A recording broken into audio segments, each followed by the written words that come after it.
Jai Jazz jadi rebutan klub Eropa. Wow, kata itulah kita sematkan untuk kapten timnas Indonesia dan juga kapten Venezia, yaitu Jai Jazz yang sering kita panggil dengan Bang Jai, yang mana akhir-akhir ini lagi jadi bahan pembicaraan karena memang kualitas beliau yang cukup impresif, baik itu di level klub maupun juga di level timnas. Nah, karena saking impresifnya bermain di level klub dan juga level timnas, market value daripada seorang Jai Jazz ini pun naik drastis, ya, bahkan naiknya entah berapa ratus kali lipat. Yang semula ya ketika dia pindah dari Go Ahead Eagles ya menuju Venezia itu kisaran 13M ya market value-nya, sekarang itu sampai 130M, berarti 1000 kali lipat lah itu ya kan, 1000% lah itu kan, betul nggak 1000%? Ya kan, hampir 1000% guys, naik drastis daripada market value seorang Jai Jazz. Nah, karena memang penampilan yang impresif ini dan market value-nya juga semakin naik karena memang kualitasnya yang sangat luar biasa, klub-klub Eropa mulai kepincut dan mulai ya berhasrat ya ingin merekrut seorang Jai Jazz. Dan ini juga wajar-wajar saja, apalagi penampilan Jai Jazz juga wih gila, nggak ada obat kan. Nah, kali ini kita akan membahas beberapa klub yang ingin merekrut Jai Jazz. Dan terbaru ya kan, ini santer berita bahwasanya ada klub Inggris guys yang ingin merekrut Bang Jai Jazz. Dan klub Inggris ini peserta Liga Champions musim lalu, di mana Marcus Rashford bermain, pelatihnya Unai Emery. Yes, betul sekali. Itu adalah Aston Villa. Jadi dilansir ya dari media Italia, yaitu Tuttosport, Calcio Mercato, dan juga Tutto Mercato. Ada 3 media Italia.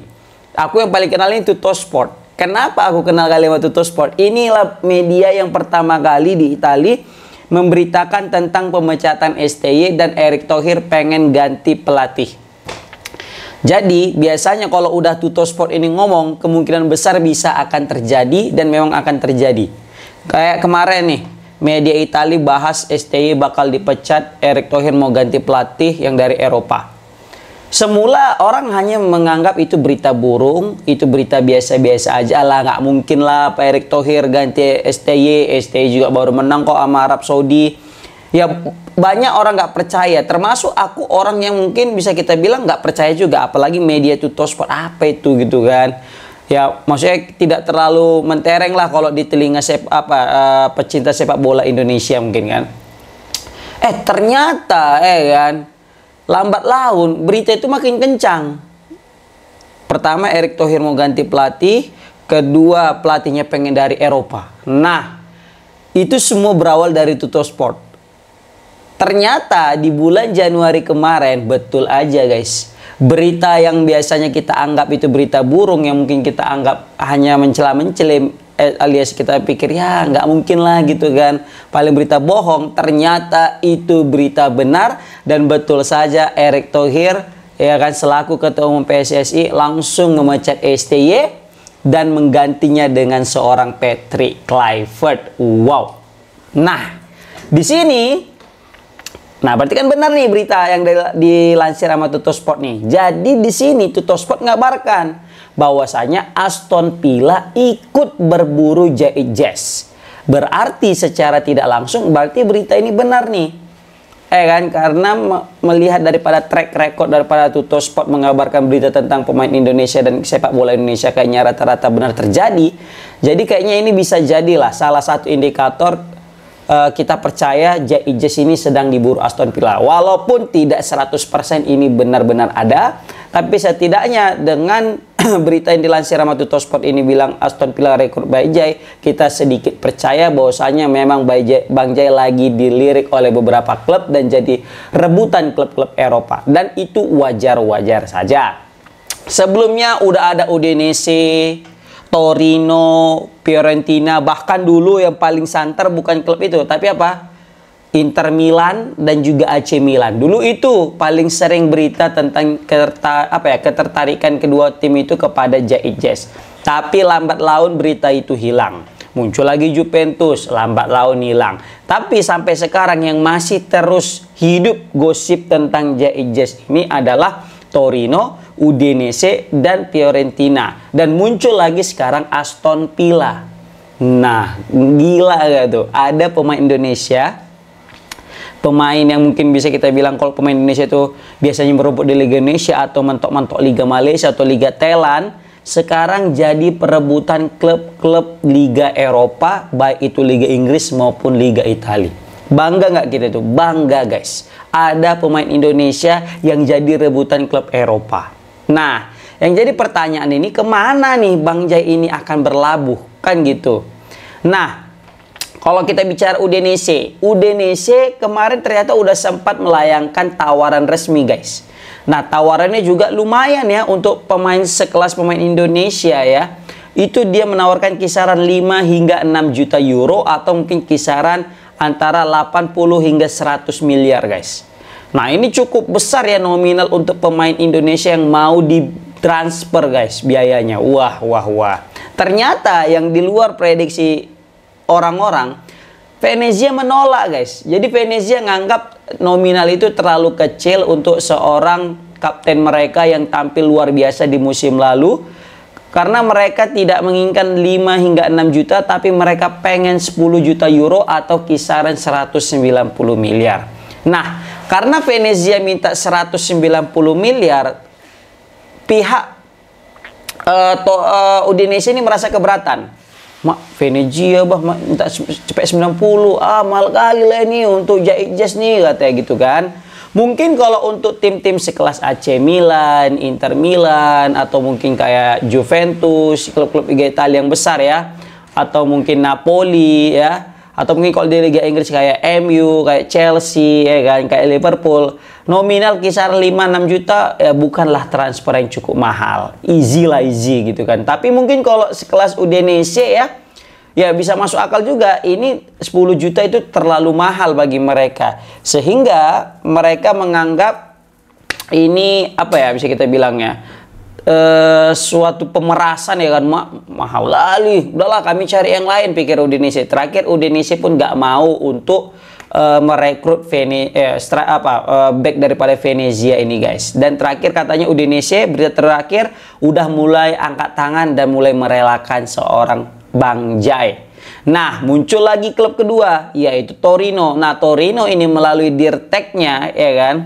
Jadi Dirteknya ini langsung memantau perkembangan seorang Jai dan ini dilansir dari Tutto Mercato, media Italia juga guys. Nah, tapi kita masih belum memastikan apakah nanti Torino juga akan melayangkan nominal transfer layaknya Udinese ya kan, karena kalau misalnya dari keseriusan Udinese sebenarnya jauh lebih serius daripada Torino, karena Torino masih ngincar-ngincar aja tapi belum melayangkan tawaran resmi, sedangkan Udinese udah nawar nih 5-6 juta nih, oh ditolak 10 juta ya udah wassalam kata orang Udinese gitu kan.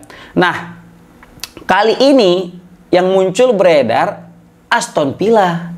Aston Villa ikut guys, bayangkan Aston Villa peserta Liga Champions musim lalu ya kan, yang kandas di tangan PSG, padahal itu hampir aja bisa PSG kalah atas Aston Villa kan, dan Aston Villa yang lolos ya kan, tapi kurang beruntung. Nah, di sini Aston Villa sebenarnya sudah memiliki back-back yang bisa kita bilang ngeri ya, ada Mings, ada Konza, ada Pau Torres ya kan, itu kan pemain-pemain level grade A lah untuk pemain di luar sana bisa kita bilang kan. Nah, Bang Jai kalau memang gabung nanti jadi, amin-amin ya kan, gabung sama Aston Villa, maka saingannya itu gila sih, berat kali cuy. Serius, ini mau nggak mau nanti Bang Jai ini harus kerja ekstra jika memang ingin mendapatkan tempat di skuad utama Aston Villa. Ya, dan ini juga ngeri-ngeri sedap kalau memang dia betul nanti join ke Aston Villa. Kenapa ngeri-ngeri sedap? Takutnya dia kalah saing dan nggak pernah mendapatkan menit waktu bermain. Nah, ketika udah nggak dapat waktu bermain, nah ini yang jadi masalah. Takutnya dia kehilangan sentuhannya dan berpengaruh kepada timnas Indonesia nanti mainnya guys. Karena waktu di Venezia itu main satu musim penuh, adalah beberapa kali absen dia karena akumulasi dan juga kepentingan keluarga. Dan terlihat perkembangannya, pengaruhnya di timnas juga luar biasa. di lini pertahanan. Nah, karena memang rajin main kan, takutnya gara-gara jarang main, pas main di timnas nanti agak gagu, wah bahaya. Kayak Nathan Choaon. Nathan Choaon jarang bermain, Rafael Struijk juga jarang bermain di level klub. Ketika main di timnas, sempoyongan. Kan beda sama Tom Hai yang main terus di Almere City jadi andalan, punya rating tertinggi, pas main di timnas tetap gacor. Begitu juga dengan Joel Pelupesi, Kelvin Verdong, dan juga Justin Abner meskipun di level U23 Wolves. Rizky Ridho juga, karena rata-rata yang main adalah pemain-pemain utama. Kevin Dix juga. Kenapa gacor ya? Karena memang di level klub mereka sering diturunkan sebagai pemain inti. Nah, ini yang kita takutkan nanti kepada Bang Jai jika memang benar ditransfer ke Aston Villa. Takutnya, kan, dia malah dicadangkan terus, nggak diturun-turunkan. Karena Aston Villa memang selain ingin merekrut Jai untuk kedalaman skuad dan karena memang skill dan kepemimpinan Bang Jai yang luar biasa, mereka juga pengen yang mendapatkan namanya exposure, guys. Tahu sendirilah gimana fanatiknya netizen Indonesia kan, kalau misalnya ada pemainnya berlabuh ke suatu klub, maka otomatis klub itu akan mendapatkan lonjakan follower yang cukup besar, kan, langsung melejit itu pasti follower klubnya. Ditambah lagi klubnya pasti juga akan semakin terkenal, mentereng di level Asia. Apalagi tahulah orang Indonesia ini di mana-mana ada gitu kan, pasti exposure yang cukup besar akan didapatkan Aston Villa dengan mendatangkan Jai Ijes. Tapi sekali lagi guys, ya Bang Ijes lah yang tetap akan menentukan masa depannya dia akan mau berlabuh kemana. Tapi kalau misalnya bisa kita saran dari supporter timnas Indonesia, ya pengennya Bang Jai itu mencari klub yang mana bisa menggaransi dia menit waktu bermain yang cukup, ya kan. Jadi dia tetap menjadi pilihan utama sehingga market value juga tetap naik dan kualitasnya juga naik, guys, seperti itu. Nah, selain daripada Bang Jai, selain daripada Aston Villa, Fiorentina juga ini lagi diisukan. Bahkan di transfer market yang paling besar ya peluang untuk merekrut Jai ini malah Fiorentina, guys. Nah, kalau dia Fiorentina ini aku setuju. Kenapa? Dia tidak terlalu besar-besar kali dan juga tidak terlalu kecil kali, ya kan. Fiorentina juga ya rajin lah main di Eropa. Dulu bahkan sempat masuk 5 besar, 4 besar kan. Waktu zaman-zamannya Luca Toni, ada juga Frank Ribery ya kalau nggak salah ya. Nah, waktu zaman-zaman itu kan Fiorentina juga gede, belum lagi legend mereka yang luar biasa saat itu kan. Nah, jadi kalau main di Fiorentina kayaknya aku rasa bagus aja gitu, karena kayaknya dia tuh bisa ngikutin karena masih di Liga Italia, juga tidak akan terlalu terkejut ya dibanding Liga Inggris. Dan juga kalau di Liga Italia kayaknya Bang Jai nggak perlu lagi adaptasi yang terlalu sulit, dan ini level klubnya lebih tinggi sedikit tapi tidak terlalu tinggi kali, sehingga dia aku yakin bisa mengimbangi pelan tapi pasti gitu Bang Jai Ijes, seperti itu guys. Tapi yang jelas situasi terkini memang klubnya udah degradasi sehingga kemungkinan besar dia akan pindah dan dia akan dilego untuk kepentingan finansial klub. Oke, komen di kolom komentar guys, gimana tentang Bang Jai Ijes, kemanakah dia akan berlabuh dan gimana menurut kalian klub mana yang cocok bagi Bang Jai Ijes. Assalamualaikum warahmatullahi wabarakatuh.